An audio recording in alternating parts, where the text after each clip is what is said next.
ఉండే కానీ ఇప్పుడు వచ్చేసరికి ఏంటి అని అంటే వెస్ట్రిక్ బిజినెస్ స్టార్ట్ చేసి ఒక 4 years కంప్లీట్ అయింది. నార్మల్ హోమ్ మేకర్గా ఉన్న నాకు అప్పుడు ఏంటి అని అంటే ఇంట్లో ఉండి చిన్న చిన్న పనులు టైలరింగ్ చేస్తూ ఉండేదాన్ని, చీరల బిజినెస్, శారీస్ అమ్ముతూ ఉండేదాన్ని అనమాట.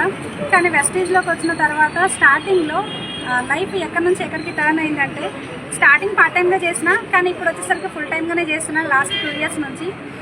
ప్రజెంట్ ఇన్కమ్ వచ్చేసరికి 5 lakhs ఇన్కమ్ తీసుకుంటున్నా మంత్లీ. డియూసీడీ వెస్టీజ్లో హైయెస్ట్ లెవెల్ అనమాట. డియూసీడీ కంప్లీట్ చేసిన, నేను ఒక మంచి కార్ తీసుకున్నా, ఒక మంచి ఇల్లు తీసుకున్నా. ఇవన్నీ బయట ఏంటి అని అంటే ఇంతకుముందుకు నా జీవితంలో ఏం జరగలేదు, కానీ వెస్టీజ్లోకి వచ్చిన తర్వాత చాలా చేంజెస్ వచ్చినాయి. కానీ ఇప్పుడు నేను కార్ తీసుకోవడం కాదు, ఆల్మోస్ట్ మన ఆర్గనైజేషన్లో మన టీంలో ఏంటి అని అంటే 29 కార్స్ రావడం జరిగింది అనమాట.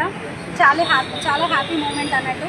ప్రతి ఒక్కరికి అవకాశం ఉంది. ఎవరైనా నిరుద్యోగులు ఉంటే అంటే ఆల్రెడీ మీ పనులు, మీ జాబ్లు, మీ బిజినెస్ ఏది చేసినా కానీ